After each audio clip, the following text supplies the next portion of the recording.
नमस्कार मित्रांनो, सुस्वागतम. रामवा मालिकेच्या आजच्या भागामध्ये रेवा ही ऑफिसला जाण्यासाठी अक्षयची वाट बघत असते. तेव्हा अक्षय उशीर का करत असेल आणि ही रमा मुद्दाम त्याच्या मागे मागे करण्याचा प्रयत्न करत असते, त्यामुळे त्याला येण्यासाठी उशीर होत असेल असाच विचार करत असताना रमा टाय वाळून समोरून येते. तेव्हा रेवा विचारते की काय ग, झाला का टाय वाळून? तेव्हा रमा म्हणते की हो ना, आणि मशीनमध्ये टाकून दिला वाळवण्यासाठी. आणि रमा लगेच आपल्याला मेथीचे पराठे रेवाला लागतात हे तिच्या लक्षात येते आणि ती रेवाला म्हणते की अगं, तुझे मेथीचे पराठे मी लगेच आणून देते. म्हणून रमा पुन्हा किचनमध्ये येते. तर रेवाला रमाचा खूपच राग येत असतो आणि किती ॲटिट्यूडपणा हा, असे ती आपल्या मनाशी बोलते. त्यानंतर इकडे अक्षय सीमाच्या रूममध्ये आलेला असतो आणि तो सीमाला सांगत असतो की खरंच रमाला इतका त्रास होतो, इतकी चिडली ती, तर तिचा खूप जळफळाट होतो आणि ते बघून मला खरंच खूप असं मस्त वाटते, कारण रमा माझ्यासाठी झुरताने मला स्पष्ट दिसते. तेव्हा सीमा म्हणते की काय रे, काय बोलतोस? आणि दोघांना हसू येते. तर सीमा त्यावर म्हणते की अक्षय, अरे त्या बिचारीला खरंच खूप त्रास होतो, त्यामुळे तू जास्त काही अंत तिचा बघू नको. अक्षय म्हणतो की पण थोडंसं आई, थोडंसं ताणतो. तेव्हा सीमा म्हणते की हे सुद्धा खरं आहे की तिचं प्रेम आहे ते थोडंसं सुद्धा कमी होणार नाही. मुळात यामुळे तिचं प्रेम हे वाढतच जाईल. तेव्हा अक्षय म्हणतो की मुळात हे सर्व मी आमच्या सुखी संसारासाठी करतो. तर सीमा म्हणते की आणि तिने तुला माफ करावे यासाठी हे सर्व चालले.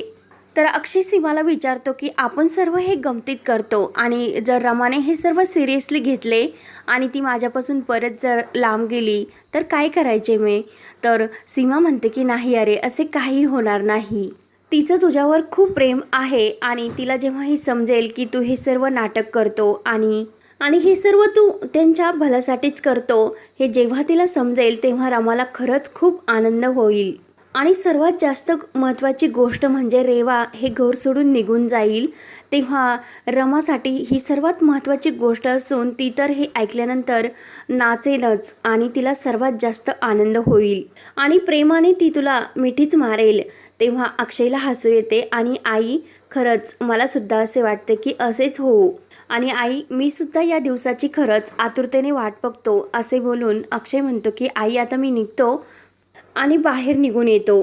तर अक्षय गाडीजवळ येऊन रमाला टाय झाला की नाही असे तो विचारत असतो आणि आवाज देत असतो. तेवढ्यात रेवा तयार होऊन येते आणि येताने तो टाय आपल्या हातामध्ये घेऊन येते.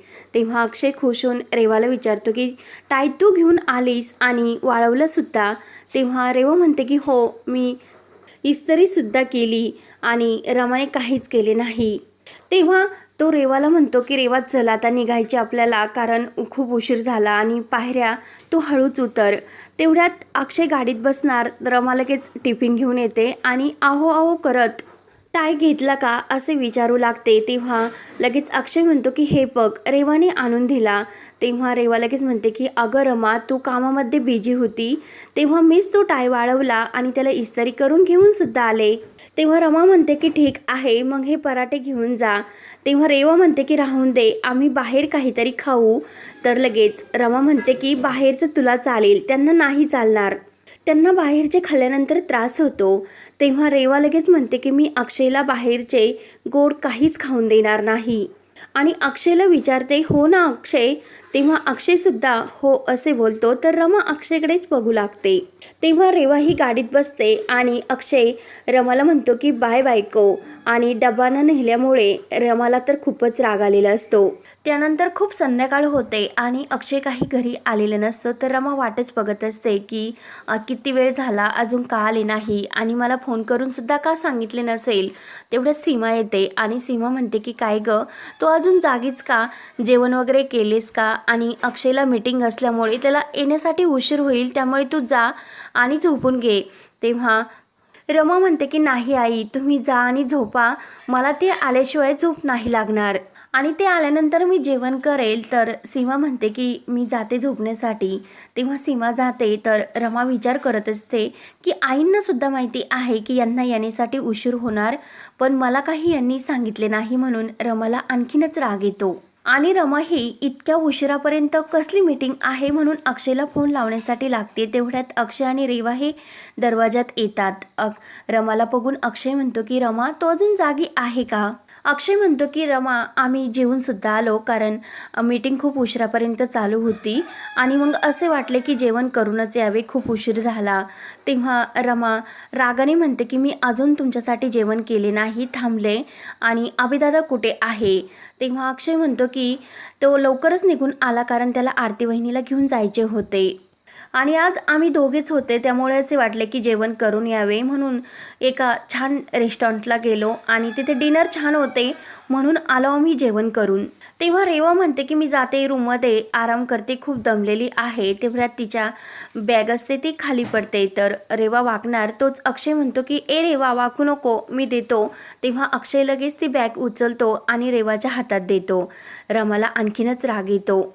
तेव्हा रेवा रूममध्ये निघून जाते, तर रमाला राग येतो आणि ती रागाने अक्षयकडे बघून रूममध्ये जायला निघते. तेव्हा तिचा पदर हा टेबलमध्ये गुंततो. तिला असे वाटते की अक्षयनेच पदर धरला. तेव्हा रमा म्हणत असते की काही गरज नाही आता लाडीगुडी लावण्याची. तेव्हा लगेच रमा मागे वळून बघते, तर तिचा पदर हा टेबलमध्ये गुंतलेला असतो आणि अक्षय जोरजोराने मुद्दाम जांभळ्या देण्याचा प्रयत्न करत असतो आणि जांभळ्या देत असतो. खूप झोप आली असे बोलत रूममध्ये निघून येतो. तर रमाचा आणखीनच जळफळाट होतो. त्यानंतर इकडे मयुरी आपला जो काही मित्र म्हणजे स्वप्नातला सपन म्हणजे तिचेच हमशकल असा जो मानत असते, तिला जसे असे स्वप्न पडत असतात, तर त्याच्याबरोबर बोलत असते आणि उद्या तू घरच्यांबरोबर बोलण्यासाठी ये, म्हणजे ते तुला स्वीकारतील आणि या घरचा जावई म्हणून तुला स्वीकारतील, म्हणजे तू नक्की असा छान तयार होऊ नये असे सांगत असते आणि मनाशी खूप खुश होत असते. त्यावर इकडे रमा रूममध्ये येऊन बसलेली असते आणि अक्षय रेवाबरोबर बाहेरून जेवून आला आणि रेवाची जी बॅग खाली पडलेली असते ती अक्षयने स्वतःहून उचलून दिली. हे सर्व क्षण तिला आठवू लागतात. तेवढ्यात अक्षय किचनमधून रमासाठी जेवण घेऊन आपल्या रूममध्ये येतो, तर रमाने दरवाजा हा बंद करून घेतलेला असतो. तेव्हा अक्षय तर डोक्यालाच हात लावतो आणि 2 वेण्या असा आवाज देऊन रमाला तो दरवाजा उघडण्यासाठी सांगत असतो. रमा काही उघडत नसते. तेव्हा अक्षय म्हणतो की 2 वेण्या, आता मी तुला शेवटचं विचारतो की तू दरवाजा उघडणार की नाही, नाहीतर मी दुसरीकडे झोपायला जाईल. तेव्हा रमा लगेच तडकन उठते आणि रागानेच दरवाजा उघडते आणि अक्षयला म्हणते की इतके आऊस आहे तर मग जा ना. तेव्हा अक्षय म्हणतो की कुठे? तेव्हा रमा म्हणते की अहो, तुम्हीच म्हटले आता की मी दुसरीकडे झोपण्यासाठी जाईल, आणि दुसरीकडे म्हणजे कुठे जाता नो? तेव्हा अक्षय म्हणतो की जाईन कुठेतरी, हॉलमध्ये झोपेल मी. तेव्हा रमा म्हणते की जा मग, हॉलमध्येच झोपा, रूममध्ये नाही यायचे. रमा म्हणते की तुम्ही जाता का मी जाऊ हॉलमध्ये झोपण्यासाठी? अक्षय म्हणतो की नाही, तू झोप रूममध्ये. तेव्हा रमा लगेच आपल्या रूममध्ये येऊन अंगावर घेते आणि झोपलेले असते, म्हणजे डोळे उघडेच असतात. तर अक्षय लगेच प्रेमाने ते ताट घेतो आणि रमाजवळ येतो. 2 वेण्या, मला माहिती आहे, मी ऐकले होते तू उपाशी आहे आणि मला येईपर्यंत तू जेवत नसते, त्यामुळे उठ. आणि मला कुणीतरी शिकवलेले आहे की अन्नावर कधीही राग काढायचा नसतो, त्यामुळे रमा प्लीज उठ आणि जेवण कर. रमा म्हणते की नाही, मला झोपून द्या, अशा रागाने अक्षयला बोलते. तेव्हा अक्षय म्हणतो की रमा, जातो बरं का मी बाहेर म्हणून मुद्दाम तो रमाच्या अंगावरचे कापड काढण्याचा प्रयत्न करतो. तर रमा आणखीन रागाने ही ओरडते. तर अक्षय लगेच बाहेर निघून येतो आणि बाहेर हॉलमध्ये झोपत असताना तो विचार करत असतो की मी जर रमाला जर काही याबद्दल सांगितले नाही तर तिचे आणखीनच गैरसमज वाढतील आणि थोडीशी रमा किती जळते हे बघून मज्जासुद्धा वाटते. रमा किती हक्क दाखवते, रागवते. रमाने आत्ता हात धरून हक्काने मला विचारले पाहिजे की येथे का झोपतात, चला आपल्या रूममध्ये झोपण्यासाठी असे म्हटले पाहिजे. तिने तर उलट मला हकलून दिले. रमा माझ्यावर का हक्क दाखवत नाही? कशी आहे ही रमा?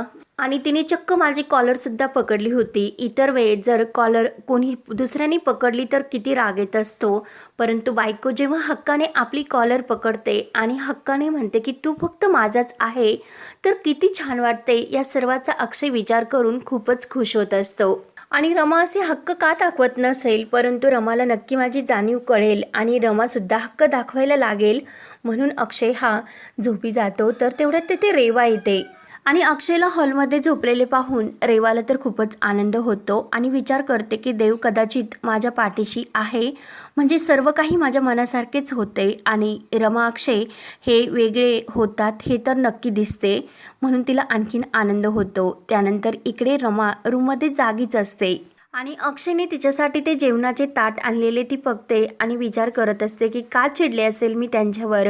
त्यांना माहीत होते की मी उपाशी आहे, तरी त्यांनी माझ्यासाठी जेवण घेऊन आलेत आणि मीटिंगमुळे त्यांना उशीर होणार होतात, म्हणून रमाला पुन्हा पस्तावासुद्धा येत असतो. तेव्हा रमा ते ताट घेते आणि जेवण करण्यासाठी सुरुवात करते. त्यानंतर इकडे रेवा ही अक्षयला मुद्दाम हात लावण्याचा प्रयत्न करून उठवते आणि अक्षय इथे हॉलमध्ये का झोपला असे विचारते. तेव्हा अक्षय म्हणतो की माझं घर आहे, मी कुठे सुद्धा झोपेल. तेव्हा रेवा म्हणते की अरे तुला तर तुझ्या बेडशिवाय झोप येत नाही. तेव्हा अक्षय म्हणतो की नाही, असंच झोपलो मी. आणि अक्षय उठून बसतो आणि तुम्हाला बरोबर ओळखतेस असे रेवाला बोलतो. तेव्हा रेवा म्हणते की हो, मला सुद्धा असे वाटते की तुझ्या आणि रमाचे काहीतरी झाले. तेव्हा अक्षय म्हणतो की हो, रमा आणि माझे जे थोडेसे भांडण झाले. तेव्हा रेवा लगेच म्हणते आणि अक्षय शेजारी येऊन बसते की मलासुद्धा कायम असे दिसते की रमा काही दिवसापासून तुझ्यावर संशयच घेत असते. हल्ली बायका आपल्या नवऱ्यावर इतका संशय का घेत असतात तेच कळत नाही. तेव्हा अक्षय म्हणतो की अगं, रमासुद्धा आता हल्ली विचित्रच वागते आणि खरंच खूप संशयी आहे ती. मला आता चांगलीच समजायला लागली. मी तिला सांगण्याचा खूप प्रयत्न करतो, परंतु ती माझ्यावर विश्वासच ठेवत नाही. तेव्हा रेवाला तर आनंद होतो आणि लगेच ती अक्षयला बघून म्हणते की अरे अक्षय, मी जर तुझ्या आयुष्यामध्ये असते तर मी कधीही केव्हा तुझ्यावर संशय घेतला नसता. तेव्हा अक्षय मुद्दाम हसून म्हणतो की रेवा, मी आता तुझ्या आयुष्यात नाही आणि तेव्हासुद्धा नव्हतो. आणि हसून म्हणतो की आता तर गंमत आहे बुवा, कारण कोणीतरी तुझ्या आयुष्यामध्ये आहे. रेवा बोलून जाते की आयुष्यातील मोठी चूक. तेव्हा रेवा म्हणते की अरे, मी त्या माणसावर प्रेमसुद्धा करत नाही. तेव्हा अक्षय म्हणतो की ही तर आणखीनच मोठी चूक आणि खूप डेंजर आहे. त्या माणसावर प्रेम नाही, त्या माणसाबरोबर तू राहणार नाही, येतेच राहणार आणि त्या माणसामुळे तू प्रेग्नेंट आहे. नेमकं ह्या नात्याला काय म्हणायचे. तेव्हा रेवा ही लगेच म्हणत असते की ही माझ्या आयुष्यातील अक्षय खूप मोठी चूक आहे, इतकंच मला म्हणायचे. तेव्हा अक्षय म्हणतो की ठीक आहे, लोड घेऊ नको आणि तुला जर असं वाटत असेल की मला हे सर्व सांगावे की नेमकं हा कोण आहे, कुणाचं बाळ आहे, तेव्हा तर रेवाला धक्का बसतो. तर हा भाग येथे संपतो. पुढील भागामध्ये रेवा दारू पित असते आणि रमा तिला पकडते आणि तुझे खोटे प्रेग्नन्सीचे जे काही सत्य आहे ते सर्वांसमोर मी घेऊन कसे येते अशी तिला धमकी देते. तेव्हा रेवा मात्र खूपच घाबरते. तेव्हा आता पुढे काय होणार हे पाहण्यासाठी चॅनलला नक्की सबस्क्राईब करत राहा. धन्यवाद.